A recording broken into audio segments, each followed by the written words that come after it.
नमस्कार, स्वागत है मध्य प्रदेश छत्तीसगढ़ के हमारे इस खास बुलेटिन में। मैं हूं आपके साथ दिव्या सिंह। खबरों की शुरुआत करेंगे, लेकिन उससे पहले नजर डाल लेते हैं इस वक्त की सुर्खियों पर। बिलासपुर में सीएम भूपेश बघेल ने बीजेपी पर साधा निशाना। बीजेपी से मांगे कई सवाल के जवाब। कहा, धर्मांतरण के नाम पर चुनाव लड़ना चाहती है बीजेपी। सरायपाली के सभी क्षेत्रों में धारा 144 लागू। बेमेतरा की घटना को लेकर दंडाधिकारी नीलेश कुमार ने किया आदेश जारी। सभा, धरना, रैली आदि पर लगा प्रतिबंध। रायपुर में विश्व ब्राह्मण महासभा की बैठक आयोजित। प्रदेश पदाधिकारी और जिला अध्यक्ष रहे मौजूद। कई मुद्दों पर गंभीरता से दी गई चर्चा। जशपुर में शासकीयकरण की मांग को लेकर पंचायत सचिव कर रहे हड़ताल। सचिवों ने जिला मुख्यालय से निकाली बाइक रैली। सीएम के नाम संगठन को सौंपा ज्ञापन। और नरसिंहपुर जिले के गांव मुडेसर में जंगली भैंसों का आतंक जारी। इलाके में दहशत का माहौल। स्थिति पर नियंत्रण करने पहुंचे डीएफओ पीडी ग्रेविया। और अब खबरें विस्तार से। खबर बिलासपुर से है, जहां सीएम भूपेश बघेल ने बीजेपी पर जमकर निशाना साधा है। आपको बता दें कि सीएम ने कहा है कि बीजेपी के बड़े नेताओं की बेटियों ने मुसलमानों से शादी की है, क्या वो लब जिहाद नहीं है। उन्होंने प्रहार करते हुए कहा है कि अगर इन नेताओं की बेटियां ऐसे शादी करे तो लब और दूसरे की बेटियां करे तो वो जिहाद क्यों बताया जाता है। सीएम का कहना है कि अगर करना है तो वहां भी बीजेपी आंदोलन करे और रोकने की कोशिश करनी चाहिए। अपने बड़े बड़े दामादों का बीजेपी मंत्री सांसद बनाते हैं और दूसरे के लिए कानून होता है। उनका कहना है कि बीजेपी केवल राजनीतिक रोटियां सेकना चाहती है, धर्मांतरण और सांप्रदायिकता पर चुनाव लड़ना चाहती है। परिवार के साथ मिल उसके ढाढ़स भी बंधाया और उन्होंने कहा कि मेरे बेटे के साथ हो गया तो हो गया, दूसरे के साथ नहीं होना चाहिए। उसके पिताजी ने कहा गरीब परिस्थिति है। उन्होंने अपनी व्यथा भी सुनाई उन लोगों को। और अध्यक्ष जी और संदीप साहू जी दोनों कल मुझसे मिलने आए थे और उन्होंने बात कही कि एक तो इसकी जांच होनी चाहिए जी। हमने एसडीएम दंडाधिकारी जांच नहीं कराई, बल्कि प्रशासनिक जांच है, कमिश्नर लेवल के अधिकारी जांच करेंगे। दूसरी बात यह है कि उसे मृतक परिवार के एक सदस्य को शासकीय नौकरी देने की बात, और तीसरा 10 लाख रुपया सहायता राशि दी जा रही है। तो वो मांग की गई और उसको हमने तुरंत घोषित कर दिया। भारतीय जनता पार्टी की जांच किए, न रिपोर्ट बनाए, सीधा आक्रमण, दूसरे दिन बंद का आह्वान। ऐसा लग रहा है छत्तीसगढ़ में पता नहीं क्या हो गया, जबकि 2 बच्चों के झगड़े में मौत हुई और मौत दुखद है, किसी की भी मृत्यु हो। और बिलासपुर के समाज सेवी और गणमान्य नागरिक ओम प्रकाश शर्मा के निधन उपरांत ग्राम अकलतरी में उनका 13वीं कार्यक्रम किया गया है, जिसमें सीएम भूपेश बघेल भी शामिल हुए हैं। उन्होंने स्वर्गीय ओम प्रकाश शर्मा के छायाचित्र पर पुष्प अर्पित कर उन्हें श्रद्धांजलि अर्पित की है। और आपको बता दें कि ओम प्रकाश शर्मा का बीते 31 मार्च को निधन हो गया था। वो सीएम के सलाहकार प्रदीप शर्मा के दादा थे।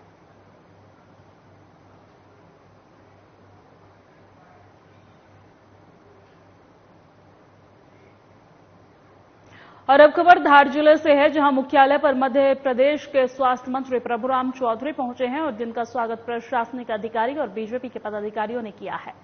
आपको बता दें कि इस दौरान मंत्री स्थानीय सर्किट हाउस पर ही बीजेपी कोर कमेटी की बैठक ली है, जिसमें अनेक महत्वपूर्ण निर्णय लिए गए हैं। वहीं प्रभुराम चौधरी ने कोर कमेटी की बैठक लेने के बाद कलेक्ट्रेट परिसर में जिला योजना समिति की बैठक ली है, जहां विद्यार्थियों की समस्याओं को भी जाना। और इन विद्यार्थियों की समस्या यह भी थी कि गर्ल्स हाई सेकेंडरी स्कूल इस गांव से दूर था और जिसको पास के ही स्कूल परिसर में बनाने की घोषणा की गई थी, मंत्री के द्वारा की गई। इस दौरान कई बड़े अधिकारी भी मौजूद रहे हैं। विभागों की हम लोगों ने समीक्षा की थी। जो योजनाएं हैं, महत्वाकांक्षी योजनाएं हैं, उनकी भी समीक्षा की। सभी हमारे विधायक साथी, माननीय मंत्री जी राजवर्धन, जो पेयजल की समीक्षा, लाडली बहना की समीक्षा, कानून व्यवस्था की समीक्षा, हमारे जो सीएम राइज स्कूल की समीक्षा और अन्य विभागीय की समीक्षा यहाँ पर की गई है। और जो दिशा निर्देश भी यहाँ पर दिए गए हैं, जो जनप्रतिनिधियों ने भी कुछ मुद्दे उठाए गए हैं, उनका भी निर्देश दिया गया। नहीं, कानून व्यवस्था में को हम लोगों ने पूरा रिव्यू किया है। 1 जनवरी से आज तक जो भी कोई भी केस हैं वो कितने कम हो रहे हैं, अनुसूचित जाति या जनजाति के प्रकरण थे पिछले साल की अपेक्षा कम हो रहे हैं, ज्यादा हो रहे हैं, माइनर हैं उनको क्या हो रहा है, कितने लोगों को कार्रवाई की जा रही है, ये सारी चीजों पर समीक्षा की। ये भी हमने समीक्षा की है यहाँ पर। और पूरे मध्य प्रदेश में हम लोगों ने 10 और 11 तारीख को सभी अस्पतालों में मॉक ड्रिल की है। सारे अस्पतालों में ऑक्सीजन के जो प्लांट हैं उनको सबको चला कर देखा, दवाइयों की जो व्यवस्था है वो कितनी है उन सबको देखा है। आईसीयू के बेड है, एचडीयू के बेड हैं, मानव संसाधन है, उनका प्रशिक्षित जो अमला है, पूरा मॉक ड्रिल हम लोगों ने किया है। और छत्तीसगढ़ में फिर एक बार कोरोना ने अपनी दस्तक दी है और काफी संख्या में कोरोना के मरीज सामने आए हैं और जिसको लेकर प्रशासन अलर्ट हो गया है। वहीं सरायपाली ब्लॉक में भी पिछले 2 दिनों में 11 कोरोना के पॉजिटिव केस पाए गए हैं, जिसमें शहरी क्षेत्र से और ग्रामीण क्षेत्र से 6 पॉजिटिव मरीज मिले हैं, जिन्हें होम आइसोलेशन में रखा गया है और आसपास रहने वालों की मेडिकल जांच की गई है। इसी के साथ सामुदायिक स्वास्थ्य केंद्र के बीएमओ का कहना है कि 10 तारीख से अब तक कुल 11 कोरोना मरीजों की पुष्टि हो गई है और जिस हिसाब से कोरोना मरीजों की संख्या बढ़ रही है उसको लेकर स्वास्थ्य विभाग मुस्तैद है और जहां जहां मरीज मिल रहे हैं वहां आसपास के क्षेत्र में मेडिकल जांच की जा रही है और पॉजिटिव मरीजों को होम आइसोलेशन में रहने के निर्देश दिए गए हैं। प्रथम 10 तारीख को पहला कोरोना का केसेस इस बार रिपोर्टिंग हुआ है और अभी शहरी क्षेत्र से 6 कोरोना के केसेस आए हैं और 5 क्षेत्र ग्रामीण क्षेत्र से आए हैं। अभी सबको होम आइसोलेशन में रखा गया है, सबको उनका दवाई किट वितरित करके उनके कॉन्टैक्ट ट्रेसिंग की जा रही है। सर, आप लोगों के द्वारा किस प्रकार की जो है इसमें रोकथाम के लिए प्रयास किया जा रहा है, उसमें बताएंगे? कॉन्टैक्ट ट्रेसिंग उनका किया जा रहा है और ज्यादा से ज्यादा एंटीजन जांच, सर्दी खांसी के मरीजों को, बुखार के मरीजों को एंटीजन 100% जांच की जा रही है। जिन लोगों को कोरोना पॉजिटिव हुआ है, क्या उन लोगों को होम आइसोलेशन में रखा गया, तो क्या वहाँ आसपास के क्षेत्रों को भी कैंप लगाकर जांच की जा रही है? हाँ, जहाँ पर भी कोरोना केसेस निकले हैं सब आजू बाजू के लोगों को कॉन्टैक्ट ट्रेसिंग करके उनका कोविड का जांच किया जा रहा है। सर, लगातार इस तरह के कोरोना केसेस बढ़ने के पीछे कारण क्या मानते हैं?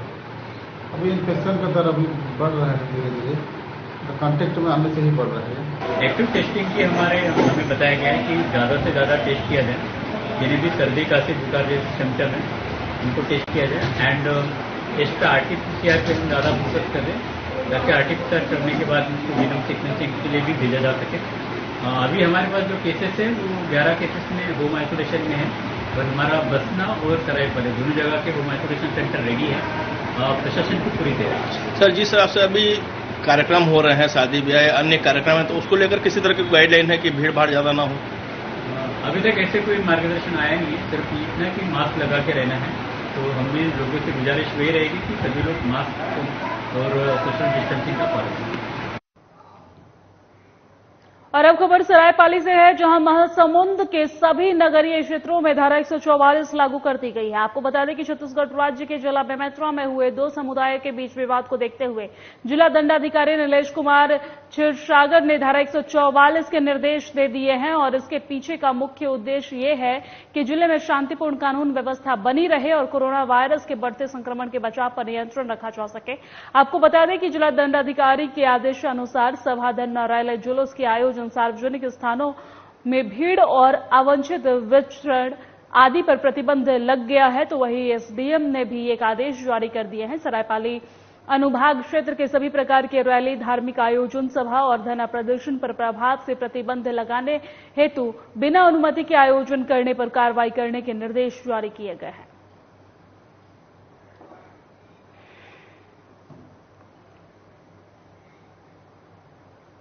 और आगे बढ़ते हैं, अब खबर बेमेतरा से है। बेमेतरा के बेरनपुर में 2 समुदायों के खूनी संघर्ष में अभी तक 3 लोगों की हत्या की गई है और अब प्रशासन शांति बहाली में लगे हुए हैं। वही एहतियातन बेरनपुर गांव सहित आसपास के सभी इलाकों को छावनी में तब्दील कर दिया गया है। साथ ही बेरनपुर गांव जाने वाले रास्ते को भी बैरिकेडिंग कर हर आने जाने वाले लोगों की गाड़ी की तलाशी की जा रही है। वहीं बाहरी लोगों का प्रवेश वर्जित कर दिया गया है क्योंकि अभी पूरे बेमेतरा जिले में धारा 144 लागू कर दी गई है। घटनास्थल का आईजी डॉक्टर आनंद छाबड़ा ने हर बिंदुओं पर जांच शुरू की है और आईएएस अफसर इस जांच में जुट गए हैं। वही हत्या करने वाले अज्ञात आरोपियों के खिलाफ पुलिस सुराग ढूंढ रही है। आपको बता दें कि अभी बेरनपुर गांव में मातम छाया हुआ है। वही गनीमत माहौल में गमगीन माहौल में कुछ अप्रिय घटना अब न घटे, इसलिए पुलिस ड्रोन कैमरा के माध्यम से आने जाने वालों पे निगरानी बना रखी है।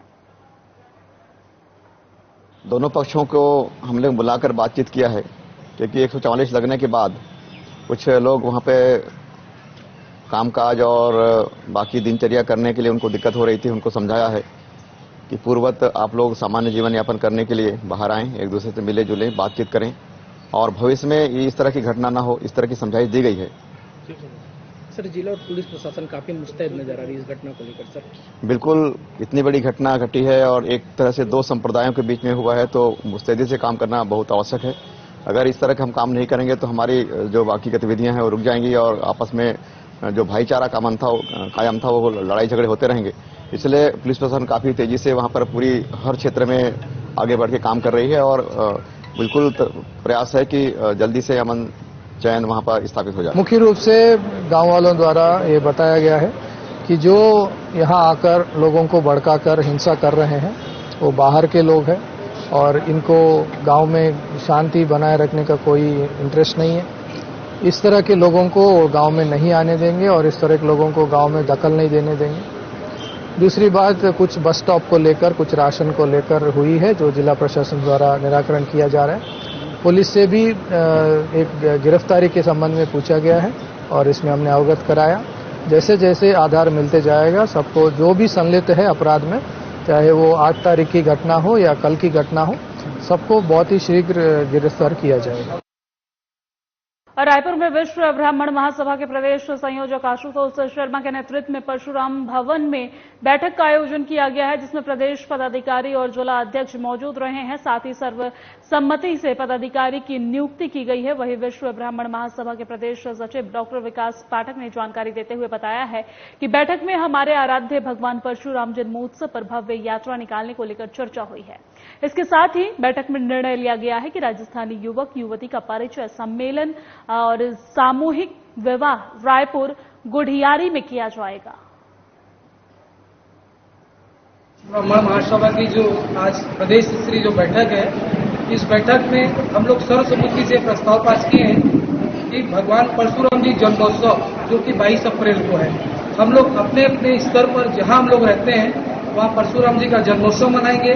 जहां जो इकाइयां हैं उसके नेतृत्व में हम लोग सब शामिल होंगे और आगामी जो हमारा कार्यक्रम है परिचय सम्मेलन का, हमारे घर परिवार में जितने भी विवाह योग्य बच्चे हैं, शादी योग्य, उनके लिए बहुत जल्दी विश्व ब्राह्मण महासभा के बैनर तले एक परिचय सम्मेलन, प्रदेश स्तरीय परिचय सम्मेलन का आयोजन किया जाएगा। और इसके लिए हम सभी लोग मिलजुल कर पूरे प्रदेश में घूमेंगे भी और सब समाज को एकजुट करके एक बहुत बड़ा आयोजन आपके रायपुर में, दुर्ग में, राजनांदगांव, कहीं भी जो सब लोग स्थान तय करेंगे वहां हमारे द्वारा कराया जाएगा। और जगदलपुर में बीजेपी महिला मोर्चा के द्वारा 12 अप्रैल को स्थानीय सरासार चौक में एक दिवसीय धरना प्रदर्शन किया गया है। शराबबंदी के वादे प्रदेश में महिलाओं के साथ निरंतर बढ़ रही है। आपराधिक घटनाओं और कांग्रेस राज्य सरकार की महिला विरोधी नीतियों के खिलाफ हाथों में काली पट्टी बांधकर विरोध प्रदर्शन किया है। साथ ही कांग्रेस सरकार के खिलाफ जमकर नारेबाजी करते हुए शासन से कई सवाल पूछे गए हैं। वहीं धरना प्रदर्शन में महिला मोर्चा सहित बीजेपी के पदाधिकारी और कार्यकर्ता बड़ी संख्या में मौजूद रहे हैं। वाड्रा जी से कई प्रश्न पूछना चाहते हैं महिला मोर्चा द्वारा और यहाँ की छत्तीसगढ़ की बहनों के द्वारा कि क्या वो महिलाओं के लिए कहती है कि मैं लड़की हूँ, लड़ सकती हूँ, क्या यहाँ छत्तीसगढ़ में चरितार्थ होगा क्या?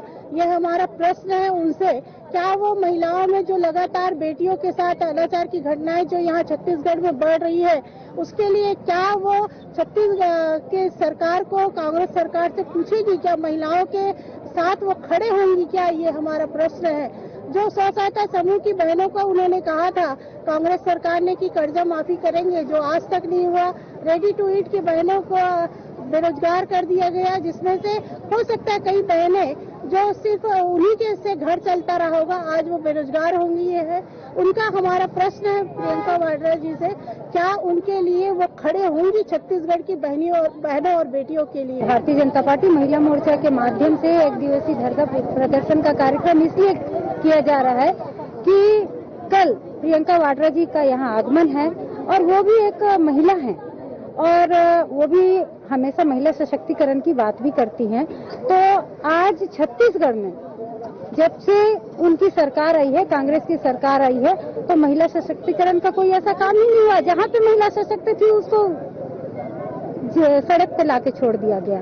भारतीय जनता पार्टी ये पूछना चाह रही है कि महिला बाल विकास का जो रेडी टू ईट महिला स्व सहायता समूह काम कर रही थी, उस काम को उन्होंने छीन लिया और ठेके पे चला रही है। वो ठेके पे काम कर रही है और उनको कमीशन मिल रहा है। तो क्या यह सही है? सवाल का जवाब जानना चाहती हूँ कि आज इतनी सारी महिलाएं बेरोजगार हो गई है। और अब खबर रायपुर से है, जहां संसदीय सचिव और विधायक विकास उपाध्याय ने कुछ दिनों पहले ही कन्हैयालाल बाजारी वार्ड संख्या 15 के अंतर्गत मार्गों में डमरीकरण, सीसी रोड और नाली निर्माण कार्य का भूमि पूजन संपन्न किया था, जिसका संबंधित अधिकारी और ठेकेदारों की उपस्थिति में निरीक्षण करने पहुंचे हैं। और उन्होंने नीम डबरी शिवानंद नगर में चल रहे कांक्रीट रोड निर्माण और नाली निर्माण कार्यों का निरीक्षण भी किया। वही विधायक ने संबंधित अधिकारी और ठेकेदारों को गुणवत्ता बनाए रखने के निर्देश दिए हैं। और इस दौरान ब्लॉक अध्यक्ष दाऊलाल साहू, पार्षद अन्नूराम साहू सहित काफी संख्या में आमजन मौजूद रहे हैं।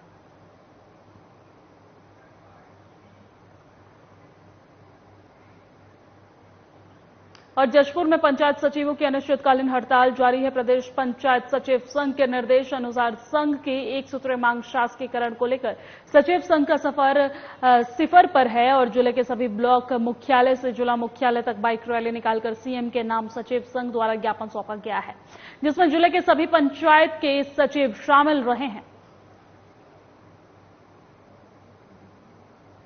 हम लोगों का एक सूत्री मांग है 2 वर्ष परीक्षावधि पश्चात शासकीकरण, जिसको लेकर हम लोग अनिश्चितकालीन हड़ताल पर अपने ब्लॉक मुख्यालय में पूरे राजधानी में जितने भी ब्लॉक है सभी ब्लॉक में ब्लॉक के सचिव लोग मैंने हड़ताल पर बैठे हुए हैं। और आज जो है हम लोग बाइक रैली के माध्यम से हमारे जिला कलेक्टर एवं जिला मुख्य कार्यपालन अधिकारी को सीएम के नाम से हमने ज्ञापन सौंपा है हमारे मांग के बारे में। आगे क्या रहेगा रणनीति? आगे की रणनीति हम लोगों की आर पार की लड़ाई है। हम लोगों का अगर मांग पूरा नहीं हुआ तो जो हम लोगों का मैंने प्रांतीय स्तरीय प्रांतीय आह्वान पर आदेश निर्देशानुसार हम लोगों का कार्य स्टेप बाई चलता रहेगा। अंतिम कार्य हम लोगों का ये रहेगा, हमारा मांग पूरा नहीं होगा आत्मदाह तक हम लोग जाने के लिए तैयार है। हम लोग का एक ही मांग है, सचिवों का जो है परीक्षावधि पश्चात शासकीकरण किया जाए। इसे लेकर हम जो है 16 मार्च से ब्लॉक मुख्यालय में अनिश्चितकालीन धरने पे बैठे हैं। तो आज क्या किसी के था? स्टेप बाय स्टेप जो है आज हम लोग का बाइक रैली का था और बाइक रैली कर माननीय सीएम के नाम से कलेक्टर साहब को ज्ञापन सौंपना।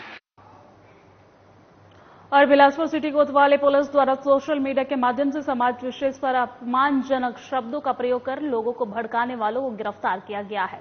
आपको बता दें कि एक व्यक्ति ने अपने फेसबुक अकाउंट के माध्यम से परशुराम जयंती शोभा यात्रा की बात को लेकर अपमानजनक शब्दों का प्रयोग किया था और समाज विशेष के खिलाफ टिप्पणी करने की रिपोर्ट मिली थी। और जिसके बाद मामले की गंभीरता को देखते हुए आरोपी को घेराबंदी कर पकड़ा गया है। साथ ही आरोपी के खिलाफ अलग अलग मामले में प्रकरण दर्ज भी किए गए हैं।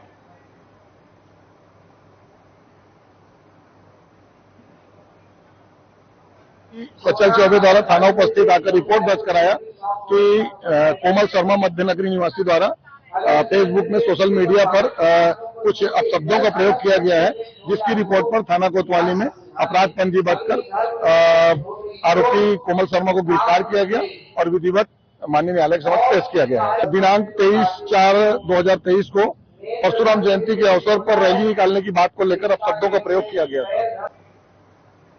और नरसिंहपुर जिले के तहसील क्षेत्र करौली के ग्राम मडेसूर में एक जंगली भैंस की जानलेवा दस्तक से पूरे गांव सहित क्षेत्र में भय का माहौल बना हुआ है। आपको बता दें कि जंगली भैंसे ने घर में घुसकर एक व्यक्ति पर हमला कर दिया और जिससे युवक गंभीर रूप से घायल हो गया है। साथ ही आक्रोशित भैंसा ने एक बकरी को अपना शिकार बनाते हुए उसे शत विशत कर दिया है और कुछ देर बाद खेत में एक व्यक्ति को पेट में सींग मारकर घायल कर दिया है। वही सूचना के बाद स्थिति को नियंत्रण करने के लिए मौके पर डीएफओ के साथ स्थानीय वन अधिकारी, कर्मचारी और पुलिस बल पहुंचे हैं। हमारा पूरा स्टाफ मौके पर पहुंच चुका है और जैसे ही ऊपर से हमें इसके डायरेक्शन मिलेंगे, चूंकि ये शेड्यूल 1 का प्राणी है, इसमें एक्शन लेने में तरह तरह की जो है स्वीकृतियां, तरह तरह की अनुमति की आवश्यकता पड़ती है, तो वो जैसे हो जाएगी उसके बाद हम इसकी कार्रवाई करेंगे। और हम मौके पे हैं, हमारा स्टाफ पूरा मौके पे है और स्थिति हम नियंत्रण में की है, पुलिस भी हमारे साथ है। कितनी उम्मीद करें जब तक? बिल्कुल, आप शीघ्र जो है हमारी टीम जो है वहां से जैसे आ जाएगी, डॉक्टर की टीम आएगी, क्योंकि उसपे ट्रंकुलाइजर करने का, इंजेक्शन कितने डोज का लगाना है, कितने में उसको बेहोशी आएगी, कितने में उसकी रिकवरी होगी, ये सारा जो है वो डॉक्टर के उसके लिए नियुक्त है डॉक्टर, तो वो शीघ्र रवाना होंगे। बिल्कुल हिदायत है कि शांति बनाए रखें। जंगली भैंसा के कारण इतना दहशत का माहौल बना है गांव में कि लोग घर से नहीं निकल रहे हैं, जो निकल रहे हैं वे भी बहुत ज्यादा दहशत में है। कितनी जनहानि हो गई है यहाँ पे एक बकरी खत्म हो गई, एक लड़के को मारा है और भी जानवरों को घायल किया है सर उसने। वन विभाग की टीम को सूचित ना तो दी है पर अभी आई नहीं है सर। और रायपुर स्थित वृंदावन हॉल में हार्प सिम्फनी 2023 इंस्ट्रूमेंटल सिंगिंग और डांसिंग शो का कार्यक्रम किया गया है। इस कार्यक्रम में पद्मश्री मदन चौहान मुख्य अतिथि के रूप में उपस्थित रहे हैं। इस कार्यक्रम में सभी उपस्थित और आमंत्रित सदस्यों का स्वागत सम्मान किया गया है। वही कार्यक्रम में आज तक से रघुनंदन पांडा, नेशनल न्यूज से नेशनल अवार्ड विनर वरिष्ठ पत्रकार मेघा तिवारी, तड़का से आरजे नरेंद्र, सेलिब्रिटी एंकर ममता सोनी समेत अन्य गणमान्य लोग उपस्थित रहे हैं। कार्यक्रम को सफल बनाने में 7 वर्षीय अविराज सिंघानिया ने तारे जमीन पर के गाने को गाया है, जिसे काफी सराहा भी गया है। और इस दौरान कार्यक्रम में आए पत्रकार सदस्य और अतिथिगणों को पुरस्कृत भी किया गया है।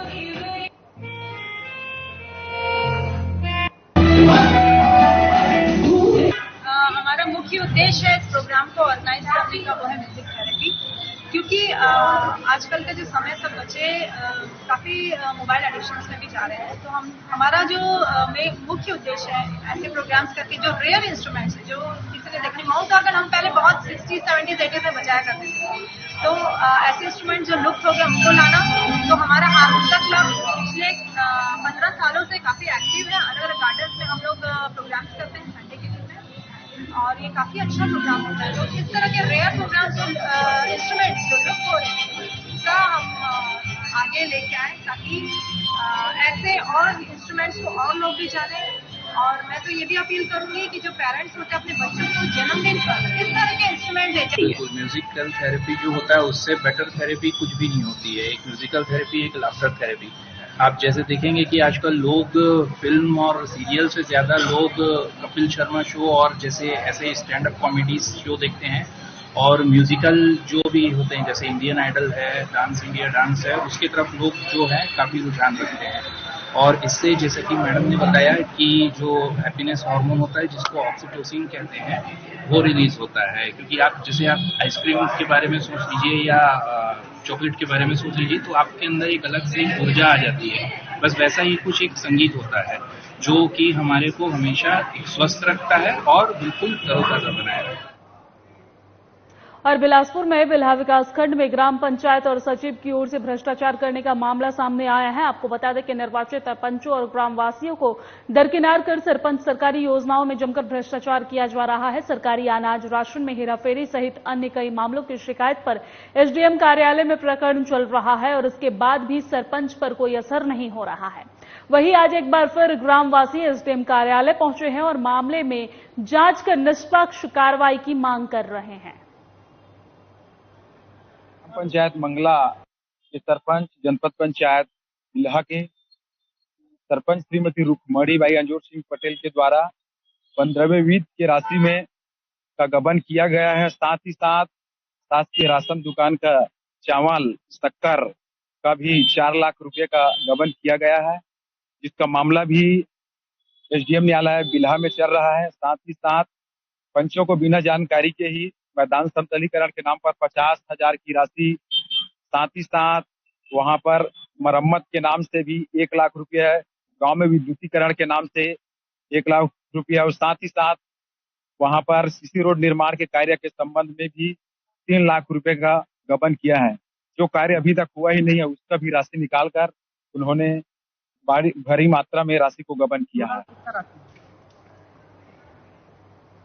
और मेरे साथ मध्य प्रदेश छत्तीसगढ़ की खबरों में फिलहाल इतना ही। मुझे दीजिए इजाजत। नमस्कार।